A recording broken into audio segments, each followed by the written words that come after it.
Good morning friends. So welcome to the prelims booster session. आज का पहला topic है understanding India's obscenity laws. Topic आपके governance के लिए इंपॉर्टेंट है। तो रणवीर इलाहाबादिया जो हैं वो एक कॉमेडियन समय रैना, उन पर इन्वेस्टिगेशन की जा रही है मुंबई पुलिस द्वारा, क्योंकि उन्होंने कुछ ऑब्सीन कमेंट्स पास किए थे यूट्यूब के शो पर। तो कुछ कंप्लेंट्स फाइल की गई हैं उनके against under section 296 of BNS. और अगर हम देखें तो सीआरपीसी में हमारे सेक्शन 294 था, जो कि सेल, इंपोर्ट, एक्सपोर्ट, एडवर्टीजमेंट या प्रॉफिट फ्रॉम ऑब्सीन कंटेंट को कवर करता है। और ऑब्सीन कंटेंट भी इसमें डिफाइन किया गया है कि कंटेंट जो कि लैशवियस है, एक्सेसिवली सेक्सुअल है या फिर करप्टिंग टू व्यूअर्स है। पनिशमेंट इसमें 2 साल तक की है और फाइन इसमें 5,000 तक हो सकता है फर्स्ट टाइम ऑफेंडर्स के लिए। और सेक्शन 67 भी जो है इंफॉर्मेशन टेक्नोलॉजी एक्ट का, वो कहता है कि पब्लिशिंग या ट्रांसमिटिंग ऑब्सीन मटेरियल ऑनलाइन जो है वो पनिशेबल है। सेम डेफिनेशन है ऑब्सीनिटी की जो सेक्शन 294 ऑफ बीएनएस में भी दी गई है। 3 साल तक की इसमें जो है इम्प्रिजनमेंट हो सकती है और फाइन जो है वो 5 लाख तक का हो सकता है फर्स्ट टाइम ऑफेंस के केस में। तो अगर हम देखें तो सबसे पहला जो मेजर केस आया ऑब्ससीनिटी पर, वो Ranjit Udeshi versus state of Maharashtra का केस था 1964 में, जब सुप्रीम कोर्ट ने लेडी चैटर्लीज लवर को ऑब्सीन बताया था। इस रूलिंग में हिकलिन टेस्ट, जो कि यूके का एक प्रिंसिपल था, उसको यूज़ किया गया, जिसमें कहा गया जाता है कि जो ऑब्ससीनिटी है वो इस चीज़ पर बेस होगी कि क्या एक वर्क जो है वो डिप्रेव या करप्ट कर सकती है माइंड्स को जो कि ससेप्टेबल हैं इमोरल इन्फ्लुएंसेस पर। तो ये टेस्ट जो है, ये जो सबसे बेसिक या मोस्ट इम्प्रेशनेबल रीडर्स होते हैं उनको मद्देनज़र रखते हुए ये टेस्ट किया जाता है। ठीक है। तो यूके जो है वो इस हिकलिन टेस्ट से अब आगे मूव हो चुका है। वो पूरे केस को एज अ होल देखते हैं। यूएस सुप्रीम कोर्ट भी जो है वो रॉथ वर्सेस यूएस केस में जो है उन्होंने कहा कि कम्युनिटी स्टैंडर्ड्स के टेस्ट को में वो मूव हो चुके हैं। इंडियन सुप्रीम कोर्ट ने 2014 में सबसे जो है प्रोग्रेसिव अप्रोच अपनाई, इवन यूके और यूएस से भी ज़्यादा, जब उन्होंने कहा कि ऑब्ससीनिटी जो है उसको कंटेक्स्ट में देखा जाना चाहिए। कोर्ट ने कहा कि ऑब्सैनिटी को जो है कम्युनिटी स्टैंडर्ड जैसे जैसे इवॉल्व हो रहे हैं उसके हिसाब से देखो, ना कि जो लोएस्ट कॉमन डिनोमिनेटर है क्या उसका माइंड करप्ट होगा इसको देखकर उस हिसाब से नहीं देखना चाहिए। ठीक है। मार्च 2024 में सुप्रीम कोर्ट ने एक ऑब्ससीनिटी चार्जेस जो है एक यूट्यूब वेब सीरीज़ के अगेंस्ट उसको क्वैश करते हुए कहा कि ऑब्ससीनिटी और प्रोफेन, इंडिसेंट या फाउल लैंग्वेज में डिफरेंस होना ज़रूरी है। ऑब्ससीनिटी जो है वो सेक्सुअल या लस्टफुल थॉट्स जो है अराउज़ करेगी, तभी ऑब्ससीनिटी मानी जाएगी, लेकिन वो शो में ऐसा नहीं हो रहा है। ठीक है। कोर्ट ने कहा कि जो लैंग्वेज जो यूज़ की जा रही है वो सेक्सुअल हो सकती है नेचर में, लेकिन वो लस्टफुल या फीलिंग्स जो है वो एक एवरेज व्यूअर में अगर नहीं जगा रही तो उसको हम ऑब्सीन नहीं मानेंगे। ठीक है। तो नेक्स्ट हम टॉपिक देखते हैं, should convicted persons be allowed to contest elections. Topic आपके पॉलिटी के लिए इंपॉर्टेंट है। तो सुप्रीम कोर्ट पेटिशंस हेयर कर रहा है अश्विनी उपाध्याय वर्सेस अश्विनी उपाध्याय और अदर लोगों के द्वारा डाली गई पिटिशंस में कि क्या एक लाइफ टाइम बैन लगना चाहिए कन्विक्टेड पर्सनस पर कि वो कंटेस्ट ना कर सके इलेक्शंस। तो क्वेश्चन ये बहुत ही पुराना है कि क्या कन्विक्टेड पर्सनस जो है उनको अलाउ किया जाना चाहिए कि वो इलेक्शंस कंटेस्ट कर सके इंडिया में कि नहीं। तो इंडियन कॉन्स्टिट्यूशन अपहोल्ड करता है कि प्रिंसिपल्स ऑफ रिप्रेजेंटेशन और डेमोक्रेसी, और इसमें मैंडेट किया जाता है कि एथिकल स्टैंडर्ड्स कुछ लॉ मेकर्स के लिए। तो सुप्रीम कोर्ट ऑफ इंडिया जो है, इलेक्शन कमीशन और वेरियस लीगल एक्सपर्ट्स जो हैं वो कई बार इस इशू पर उन्होंने वे इन किया है। तो जो रिप्रेजेंटेशन ऑफ पीपल एक्ट है इंडिया का 1951 का, उसमें सेक्शन 8 के क्लॉजेज 1, 2, 3 जो है उस पर बात करते हैं। 8 का जो 1 और 2 क्लॉजेज हैं वो डिस्क्वालीफाई करते हैं इंडिविजुअल्स जो कि कुछ सीरियस ऑफेंसेस में अगर कन्विक्टेड हैं तो वो इलेक्शन नहीं लड़ सकते हैं। लेकिन जो क्लॉज 3 है उसमें जो है इंडिविजुअल जिनको 2 साल से ज़्यादा की सज़ा हुई है, उनको 6 साल तक के लिए इलेक्शंस कंटेस्ट करने से रोका गया है। ठीक है। तो इसमें कुछ मेजर केसेस हैं, जैसे lily Thomas versus union of India का केस 2013 का, जिसमें लेजिस्लेटर्स जो कन्विक्ट हैं किसी क्राइम के लिए और उनको 2 साल से ज़्यादा की पनिशमेंट हो गई है, वो इमीडिएटली डिस्क्वालीफाई हो जाते हैं। फिर public interest foundation versus union of India case 2018 का, इसमें कहा गया कि डिक्रिमिनलाइजेशन ऑफ पॉलिटिक्स की ज़रूरत है, लेकिन पार्लियामेंट को एक लॉ बनाना चाहिए कैसे वो डिस्क्वालीफाई करे कैंडिडेट्स को जिनका पेंडिंग क्रिमिनल केसेस हैं इनके ऊपर। तो इलेक्शन कमीशन ने भी जो है वो कहा कि जो कैंडिडेट्स जिनके ऊपर सीरियस क्रिमिनल चार्जेस हैं उनको जो है वो रोका जाना चाहिए जब वो नॉमिनेशंस फाइल कर रहे हैं, तो ठीक है। लेकिन अभी तक इस पर कोई लॉ बना नहीं है पार्लियामेंट से। तो अगर हम देखें आर्गूमेंट्स कि क्यों जो है कन्विक्टेड पर्सन्स जो है उनको अलाउ करना चाहिए कंटेस्ट करने इलेक्शंस, क्योंकि एक हमारा लीगल प्रिंसिपल होता है इनोसेंट अंटिल प्रूवन गिल्टी। तो डिस्क्वालिफिकेशन सिर्फ तभी आनी चाहिए जब सारी अपील्स ख़त्म हो गई हैं। फिर कई बार क्या होता है कि कुछ ओपोनेंट्स हैं वो जानबूझकर भी लीगल केसेस कर देते हैं पर्सन को कन्विक्ट करने के लिए। तो उसको इलेक्शन से रोकना जो है वो फेयर नहीं रहेगा। अगर कई बार क्या होता है, इससे वोटर्स की चॉइस भी लिमिट हो जाती है, क्योंकि हमने कई बार देखा है कि एक इंडिविजुअल जिस पर कुछ ऐसे केसेस हुए हैं उसको स्ट्रॉन्ग पब्लिक सपोर्ट जो एंजॉय कर रहा है वो, ठीक है। हमारे जो केसेस हैं वो कई बार बहुत ज़्यादा डिले भी हो जाते हैं। तो एक अगर इंडिविजुअल को आप बैन कर दोगे या एक रोक दोगे कि जब तक कि एक सिर्फ लोअर कोर्ट की रूलिंग से, तो वो उसके लिए अनफेयर रहेगा, क्योंकि जब तक उसको फाइनल एक्विट जब तक वो फाइनल एक्विट होगा तब तक उसके ईयर्स बहुत वेस्ट हो चुके होंगे। ओके, अब अगर हम आर्ग्यूमेंट्स देखें कि क्यों इनको अलाउ नहीं करना चाहिए इलेक्शंस लड़ना, तो लीडर्स जो है उनको हाई और मॉरल एथिकल स्टैंडर्ड्स होने चाहिए। इंडिया में ऑलरेडी जो है क्रिमिनल रिकॉर्ड्स बहुत ज़्यादा हैं लेजिस्लेटर्स पर। वोटर्स का धीरे धीरे सिस्टम से फेथ तो उठता जा रहा है, क्योंकि वो सीरियस क्रिमिनल रिकॉर्ड्स के लोगों को देख रहे हैं कि वो पब्लिक ऑफिस गेन कर लेते हैं। बहुत सी डेमोक्रेसीज भी जो है वो स्ट्रिक्ट एलिजिबिलिटी क्राइटेरिया रखती हैं पॉलिटिकल कैंडिडेट्स पर कि वो पब्लिक कॉन्फिडेंस जो है वो गवर्नेंस में मेंटेन कर सकें। तो चैलेंजेस क्या हैं इसकी इम्प्लीमेंटेशन में? पॉलिटिकल पार्टीज जो है वेपनाइज कर लेंगी इस जुडिशियल प्रोसेस को, जानबूझकर फैब्रिकेटेड केसेस कराती रहेंगे उन अराइवल कैंडिडेट्स पर। तो डिस्पाइट रिकमेंडेशंस पार्लियामेंट ने अभी तक कोई लॉ ही नहीं बनाया, इलेक्टोरल रिफॉर्म ही नहीं किया ऐसा। ओके, तो स्पीडी ट्रायल ऑफ पॉलिटिशियंस जो उनके पास के ऊपर सीरियस केसेस हैं, तो उससे जस्टिस इंश्योर हो सकता है और उनके इलेक्टोरल राइट्स भी जो हैं वो मारे नहीं जाएंगे। तो ये एक तो ये डिबेट है कि एक तो वो कॉन्स्टिट्यूशनल राइट है उनका कि वो पार्टिसिपेट कर सके इलेक्शंस, लेकिन ये भी ज़रूरी है क्रिमिनलाइजेशन ऑफ पॉलिटिक्स को भी कैसे रोका जाए। सुप्रीम कोर्ट ने तो अपने हिसाब से स्टेप्स ले लिए क्रिमिनल एलिमेंट्स को पॉलिटिक्स में एंटर करने से रोकने को, लेकिन अब पार्लियामेंट के ऊपर जो है वो ओनस है कि कैसे वो लॉज बनाकर ऐसे लोगों को जो है वो पॉलिटिक्स में आने से रोके। ओके, नेक्स्ट हम टॉपिक देखते हैं श्रीजनम रिग। ये टॉपिक आपके साइंस एंड टेक के लिए इंपॉर्टेंट है। तो यूनियन मिनिस्टर जो है उन्होंने लॉन्च किया है first indigenous automated biomedical waste treatment plant Srijanam at AIIMS. ये एक innovative automated biomedical waste treatment है जो कि डिसइंफेक्ट करेगा पैथोजेनिक बायोमेडिकल वेस्ट को without use of any costly incinerators मतलब जो आपको आग जला के जो आपको कोई वेस्ट को ख़त्म कर देते हैं, ठीक है। तो इवन ये एक फ्रेगरेंस भी देगा फाउल स्मेलिंग टॉक्सिक वेस्ट को, और इसकी कैपेसिटी डेली लगभग 400 किलोग्राम की है के वेस्ट को हैंडल करने की है। सेफ़ और मोर एफिशिएंट अप्रोच ये फॉलो कर रहा है बायोमेडिकल वेस्ट को जो है ट्रीट करने की। और ये जो ट्रीटेड मटेरियल भी होगा इसमें वो सेफ़ होगा एज कम, और इसको ऑर्गेनिक फर्टिलाइज़र से भी ज़्यादा सेफ़ होगा इसके कंपोस्ट बनाने में। सस्टेनेबल मैनेजमेंट कैसे करनी है बायोमेडिकल वेस्ट की, उसका ये एक बहुत ही अच्छा एग्जाम्पल है। ओके, नेक्स्ट हम टॉपिक देखते हैं हिंदन रिवर। ये टॉपिक आपके जो है इन्वायरमेंट के लिए इम्पोर्टेंट है। तो ह्यूज स्लज देखा गया है हिंदन रिवर में गाज़ियाबाद में। तो ये एक ट्रिब्यूटरी है यमुना रिवर की, मानसून फेड रिवर है ये। ओरिजिनेट होती है सहारनपुर डिस्ट्रिक्ट ऑफ उत्तर प्रदेश से, फ्लो होती है across the industrial belt of western Uttar Pradesh. तो इसके ट्रिब्यूटरीज़ हैं काली और कृष्णी रिवर। ओके, 2015 में सीपीसीबी ने जो है कहा था कि हिंदन लेवल जो रिवर है उसका पॉल्यूशन लेवल इतना बढ़ चुका है कि उसको एक डेड रिवर डिक्लेयर कर दिया था, और कहा था कि ये बेदिंग तक के लिए भी जो है वो अनफिट है। ओके, नेक्स्ट हम टॉपिक देखते हैं अरब लीग। ये टॉपिक आपके इंटरनेशनल रिलेशंस के लिए इंपॉर्टेंट है। तो अरब लीग ने रिजेक्ट कर दिया है यूएस प्रेसिडेंट डोनाल्ड ट्रंप का गाज़ा रिलोकेशन प्लान। कहा है कि वो बिल्कुल अनएक्सेप्टेबल है। तो अरब लीग जो है एक वॉलंटरी एसोसिएशन है कंट्रीज़ की, जो कि मेनली अरब स्पीकिंग कंट्रीज़ हैं जहाँ पर अरबिक एक ऑफिशियल लैंग्वेज है। तो ये एक रीजनल ऑर्गेनाइजेशन है अरब स्टेट्स की मिडल ईस्ट और पार्ट्स ऑफ अफ्रीका में, जो कि फॉर्म हुई थी कायरो में 1945 में।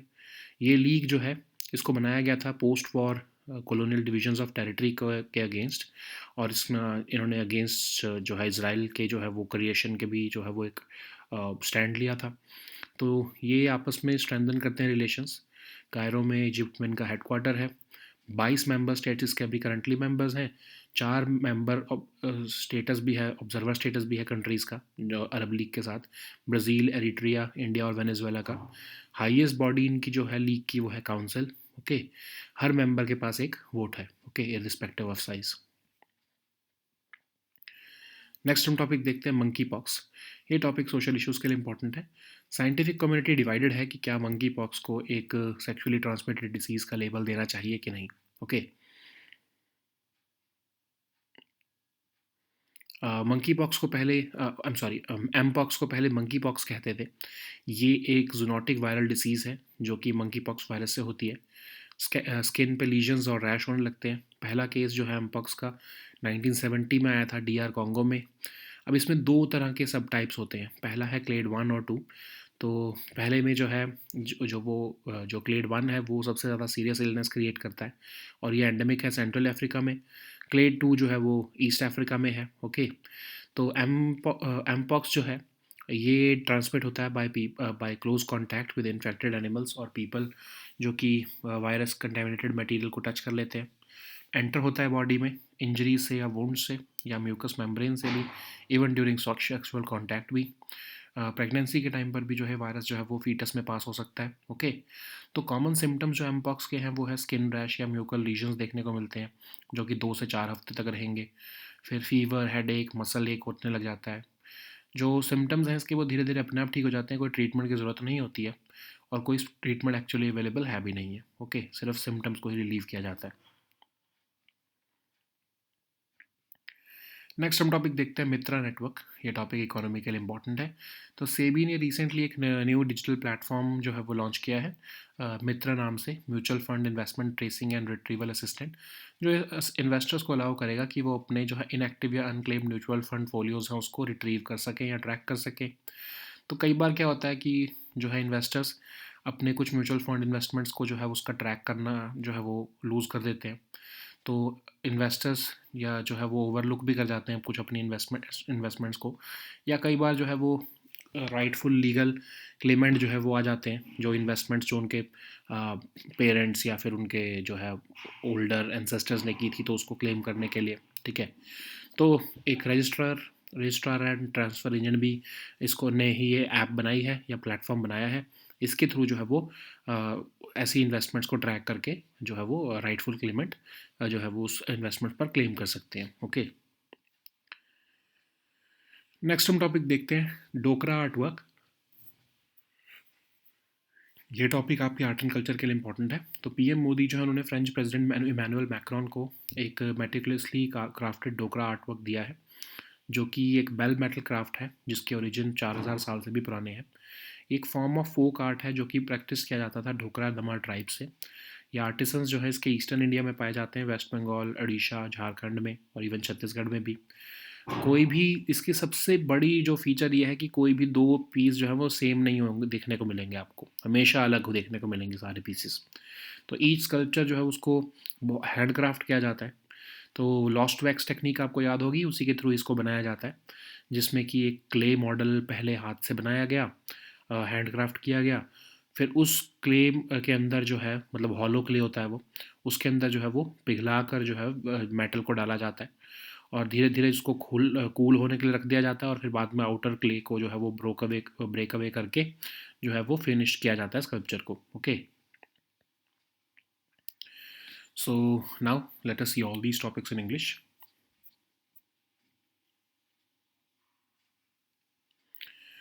So the first topic is understanding India's obscenity laws. This topic is important for your social issues and governance section. So Ranveer Allahabadia and comedian Samay Rana are under investigation by Mumbai police for some obscene comments which they made on a YouTube show. So various complaints have been filed against Section 296 of the BNS 2023. Even in the CRPC Section 294, this obscene material is covered, and the punishment for that is also covered. So obscene material covers the sale, import, export, advertisement or profit from obscene content. Obscene content has also been defined as content which is lascivious, excessively sexual, or corrupting to the viewers.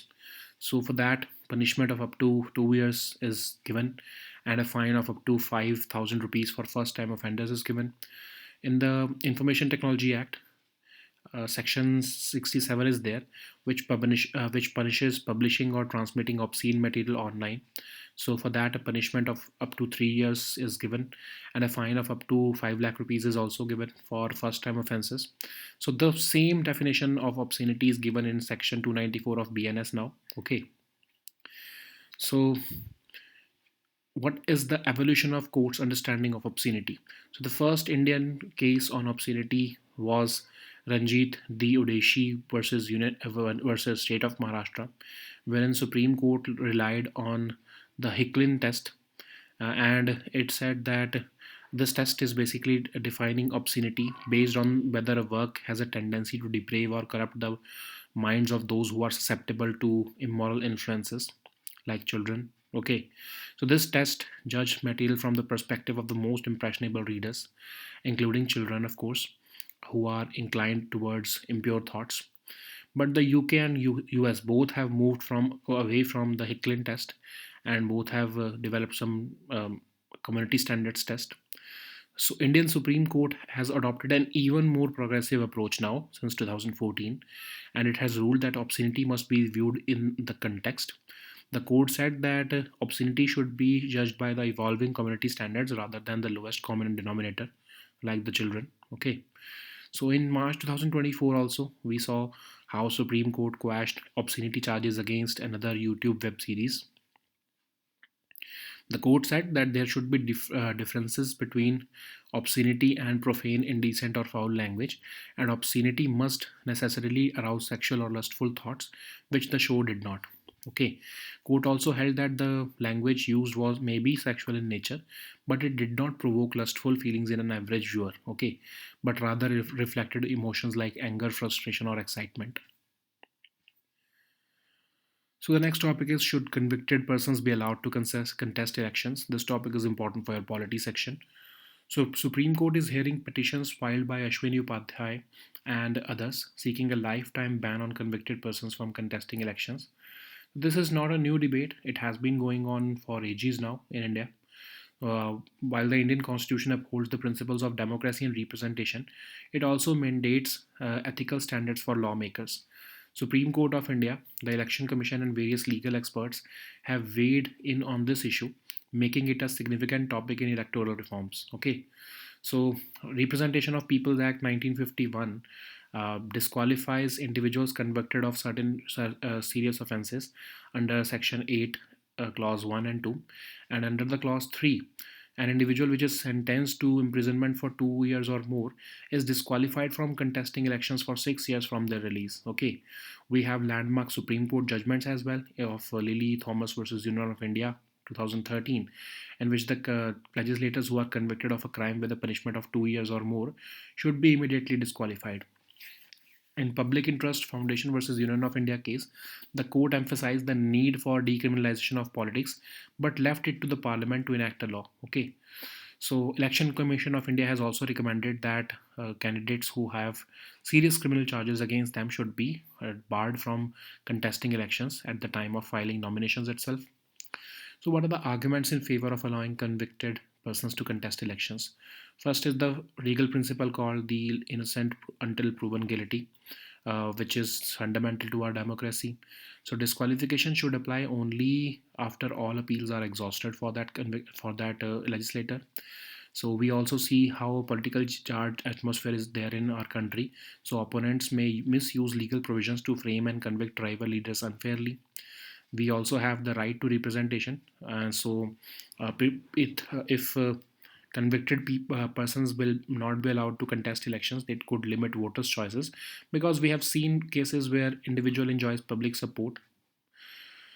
Many cases take years or even decades in our judicial system. So banning individuals just based upon the lower court rulings would be unfair. What are the arguments against allowing convicted persons to contest elections? Of course, leaders must hold themselves to higher moral and ethical standards. India has a high number of legislators with criminal records as well.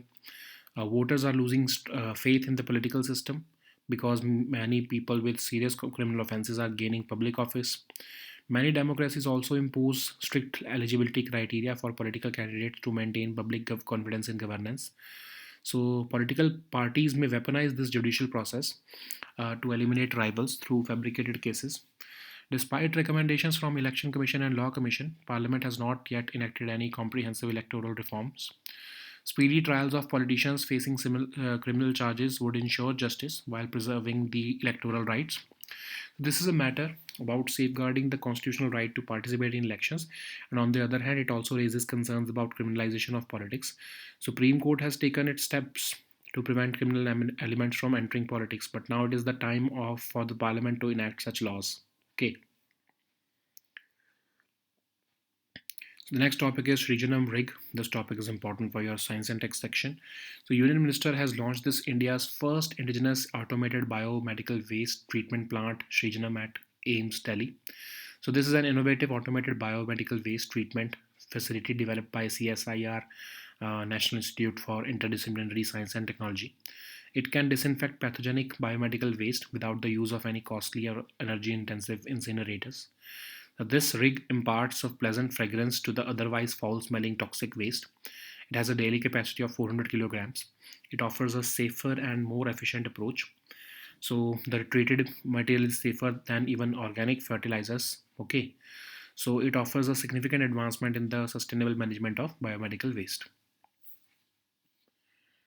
So the next topic is Hindon River. This topic is important for your environment section. So a huge sludge along with silt and leftover puja material has recently been deposited in the Hindon River in Ghaziabad. So it's a tributary of Yamuna. It is a monsoon-fed river. It originates from the Saharanpur district of Uttar Pradesh. It flows across the industrial belt of western Uttar Pradesh. Kali and Krishna River are the main tributaries of this river. In 2015, CPCB found that pollution levels in this river were so severe that it was declared a dead river and unfit even for bathing.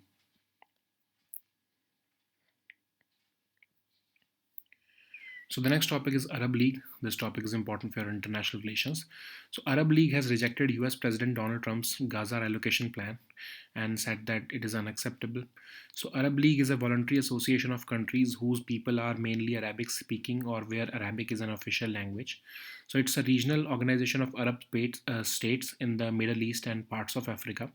It was formed in Cairo in 1945 with 6 members. Okay, the League was chartered in response to concerns about post war colonial divisions of territory, as well as strong opposition to the emergence of a Jewish state on Palestinian territory. The main aims of this league are to strengthen relations and to coordinate collaboration between members. So, its headquarters are located in Cairo, that is in Egypt. It currently has 22 member states. There are 4 nations which were conferred observer status by the League: Brazil, Eritrea, India, and Venezuela. The highest body of the League is the Council, and each member state has 1 vote, irrespective of the size. The next topic is Mpox. This topic is important for social issues. So, scientific community is divided whether Mpox should be given the label of a sexually transmitted disease. Mpox previously was known as monkeypox, and it is a zoonotic viral illness which caused the monkeypox virus. So it is characterized by rash or skin lesions. The first human case of Mpox was recorded in 1970 in DR Congo. So it has 2 known subtypes. First is the clade 1, which is endemic to Central Africa, and it is the more serious illness type of virus. Then we have this clade 2, which is endemic to East Africa, and the 2022 outbreak was this clade 2 type. Mpox is transmitted to people by close contact with infected animals or people, or by touching virus contaminated materials. So it enters the body through injuries or wounds or the mucous membranes. So it can also be passed during sexual contact, and even during pregnancy, the virus may be passed to the fetus.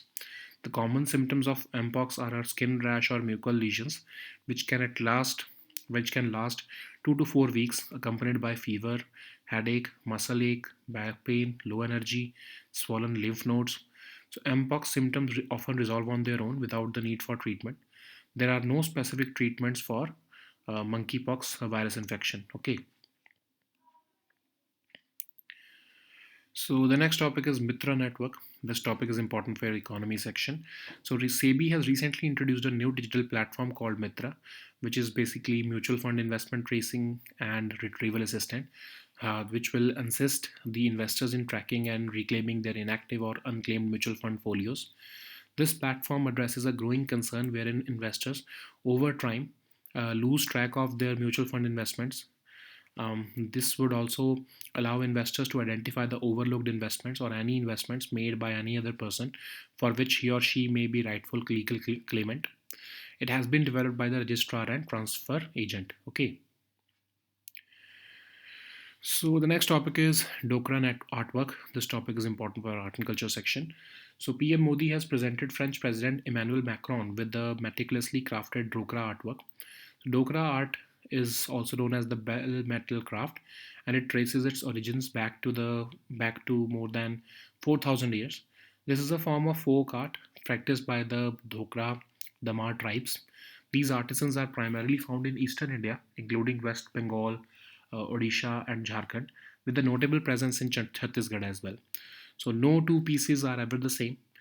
Each sculptor is painstakingly handcrafted, drawing inspiration from mythology, nature, and daily rituals.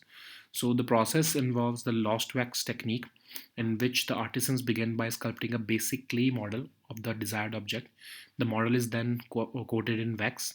The heat melts the wax, allowing the liquid metal to take the shape of the original model.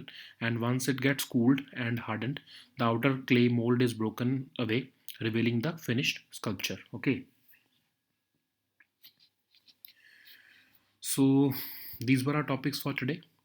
Please also download the weekly current affairs compilation from our Telegram group today.